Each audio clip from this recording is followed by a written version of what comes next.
Très heureux de vous retrouver pour une nouvelle édition de Terre de Mission, l'émission religieuse de TV Liberté.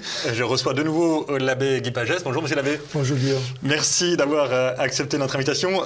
On va pas du tout reparler du voyage en Irak, du pape comme la semaine dernière, mais je voulais évoquer, pour faire une première évocation, parce qu'on y reviendra, de votre tout dernier livre. Les auditeurs vous connaissent déjà comme un des prêtres français les plus versés en quelque sorte dans l'apologétique à destination des musulmans, et vous venez de publier un tout petit livre très efficace qui s'appelle La preuve du Coran ou la fin de l'islam. C'est quoi l'idée de la preuve du Coran ? Alors, vous savez, tout l'islam repose en fait sur le Coran, qui est le seul objet qui soit d'origine divine dans ce monde, n'est-ce pas ? C'est la parole même d'Allah. Donc, on se réfère à ça pour avoir accès à Allah et à la religion. Et Allah, dans le Coran, à plusieurs reprises, apporte la preuve de la divinité du Coran et donc de l'islam en avançant que le Coran, il est inimitable. Donc, s'il ne peut pas être imité de la main des hommes, forcément, il a été écrit par Dieu. Donc, il lance souvent ce défi, apporter des versets semblables à ceci, sous-entendu, vous êtes incapable. Donc, la preuve que le Coran est divin, c'est qu'il est inimitable. Eh bien, moi, j'ai la prétention de relever le défi d'Allah et d'apporter des versets qui soient semblables à ceux d'Allah. Alors, il faut remarquer d'abord que dans le Coran, Allah ne désigne pas le juge de ce défi. Or, il ne peut pas être un musulman, qu'on ne peut pas être à la fois juge et partie. Et les musulmans ne vont jamais accepter un mécréant pour juger une telle affaire. Absolument. Ensuite, les critères ne sont pas définis. Si quelqu'un arrive en disant, voilà, mon texte est semblable à celui du Coran, sur quelle base va-t-on pouvoir en juger ? Les critères ne sont pas définis. Donc, déjà, ça foire un petit peu le défi, n'est-ce pas ? Mais peu importe. Moi, même sans cela, j'arrive à me débrouiller, parce que dans le Coran, il y a des versets où manifestement, ce n'est pas Allah qui parle. Par exemple, dans la sourate 72, le Coran fait parler des djinns, qui sont des espèces de démons, n'est-ce pas ? Ou bien des fois, ils sont des anges qui parlent. Ou bien des fois, c'est Mahomet. Donc, on a la preuve que dans le Coran, il y a des versets qui ne viennent pas d'Allah, qui viennent de djinns, des anges, de Mahomet, et qui sont élevés au même statut que la parole d'Allah, certifiée par le Coran. Donc, on a la preuve que le Coran n'est pas inimitable, puisqu'il y a des paroles autres que celles d'Allah qui sont élevées à la même valeur que celles d'Allah, par le Coran lui-même. Autrement dit, Allah est convaincu de mensonge par sa propre parole. Extraordinaire. Et donc, votre livre consiste d'une certaine façon, à mettre sous les yeux du juge, on ne sait pas qui, mais donc en l'occurrence le lecteur, oui, la preuve que c'est incohérent, en fait, voilà, que le défi d'Allah ne tient pas la distance. Ça me paraît évident. Alors, par exemple, j'apporte d'autres preuves. Je relève le défi d'autre façon. Par exemple, vous savez que dans le Coran, il est stipulé que pour qu'une femme puisse porter plainte pour un viol, il faut qu'il y ait eu 4 témoins de la pénétration.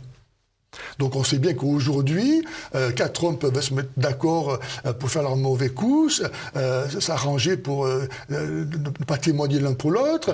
Et puis comment une femme va... Tous les violeurs ne vont pas se mettre donner un spectacle, n'est-ce pas ? Donc la justice d'Allah, elle est quand même va pas très loin. Donc moi, j'apporte un verset, même une sourate si on veut, beaucoup plus efficace que ce qu'il propose dans le Coran, qui se réduit à 3 lettres, A-D-N. Donc, moi j'apporte une sourate qui est beaucoup plus efficace pour reconnaître le crime fait à une femme lorsqu'elle est violée, ou lorsqu'elle que ce que propose Allah. Je dis, ça paraît évident, personne ne peut me contester ça. Donc Allah a dit, voilà. Donc le Coran est terminé. Donc l'islam est terminé. Accessoirement, j'ai toujours été fasciné. En gros, l'islam, c'est fondamentalement une contestation de la divinité du Christ. D'ailleurs, moi, je trouve ça remarquable que la profession de foi musulmane commence par non, il n'y a pas d'autre Dieu que Dieu. Oui. Donc, c'est vraiment antéchristique au sens exact du mot, c'est contre le Christ. Oui. Et j'ai toujours été fasciné parce que le Christ se présente à nous comme la parole incréée du Père, le Fils engendré de toute éternité, mais c'est le Verbe. Et le Coran a exactement les mêmes prétentions d'une certaine façon que le Christ, c'est la parole incréée de Dieu. Et je n'arrive pas à comprendre pourquoi les musulmans ne voient pas que ça ne nie pas l'unicité de Dieu, de reconnaître, parce qu'évidemment, ils sont monothéistes, clairement l'islam est un monothéisme strict, mais le Coran viole d'une certaine façon ce monothéisme. Tout à fait. Et même, alors on pourrait aussi faire remarquer aux musulmans, c'est que Allah dans le Coran se présente comme étant une lumière dans une lampe alimentée par l'huile d'un arbre béni. Donc Allah lui-même se définit sous une forme trinitaire. Il faut qu'il y ait un arbre qui donne de l'huile, et il faut qu'il y ait une lampe, et il faut qu'il y ait la lumière. Donc il faut les trois éléments pour que Allah puisse être défini. Donc lui-même, il n'arrive pas à se définir autrement que trinitaire. Tellement la Trinité s'impose comme étant la clé d'explication de toute chose, en fin de compte. Moi, je trouve que c'est absolument... pardonnez-moi, je voudrais pas froisser votre humilité, mais je trouve que c'est génial d'attaquer, si je peux dire, l'islam en montrant que la source même de la révélation islamique est erronée. Parce qu'en fait, pour moi, le vrai problème du dialogue interreligieux, et notamment du dialogue islamo-chrétien, c'est qu'on fait comme si il allait de soi, qu'on avait deux révélations qu'on pouvait quasiment équiparer, rendre équivalentes l'une à l'autre, et on compare ce qu'il y a de commun, qu'il n'y a pas de commun. Ouais. Mais en la réalité, c'est que c'est pas vrai. Exactement. Il y a une révélation et quelque chose qui est un contournement de révélation, ou une falsification de révélation. Oui, comme vous dites, c'est une opposition, c'est l'antichrist. L'islam n'a pas d'autre raison d'être pour pouvoir exister que de rejeter le christianisme. Parce que le christianisme est parfait, il est définitif, il est universel. On ne peut rien ajouter de plus. Donc, il est nécessairement, pour trouver sa place, il faut qu'il rejette le christianisme. Oui, c'est ça. Alors quand ils disent que, en fait, nous imitons les Juifs qui ont refusé le Christ en refusant Mahomet, mais le rapport est complètement différent, car les Juifs attendaient et attendent toujours le Messie, nous n'attendons personne, nous avons tout reçu dans Jésus. Donc la comparaison ne vaut pas. Absolument. Absolument. Et par ailleurs, nous n'accusons pas les Juifs d'avoir falsifié leurs Écritures. Nous reprenons les Écritures des Juifs. C'est tout à fait différent. Et d'ailleurs, pour le coup, nous pouvions réellement lancer un défi à la révélation hébraïque en disant montrez-nous que le Christ n'est pas la clé d'interprétation de l'Ancien Testament. Évidemment, je comprends que certains aient refusé cette clé d'interprétation, mais jamais, à ma connaissance, on ne nous a opposé que nous avions falsifié les Écritures. Or, le Coran dit...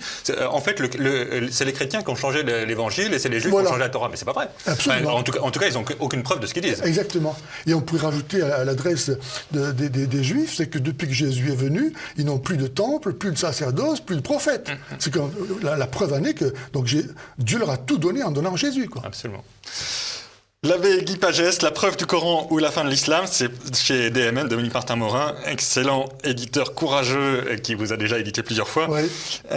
Donc Dominique Martin-Morin, ça vient de paraître et c'est à 13 €. C'est un petit bouquin qu'il faudrait mettre entre toutes les mains parce que je pense que c'est vraiment d'une efficacité remarquable en apologétique. Merci, monsieur l'abbé. Merci, Guillaume.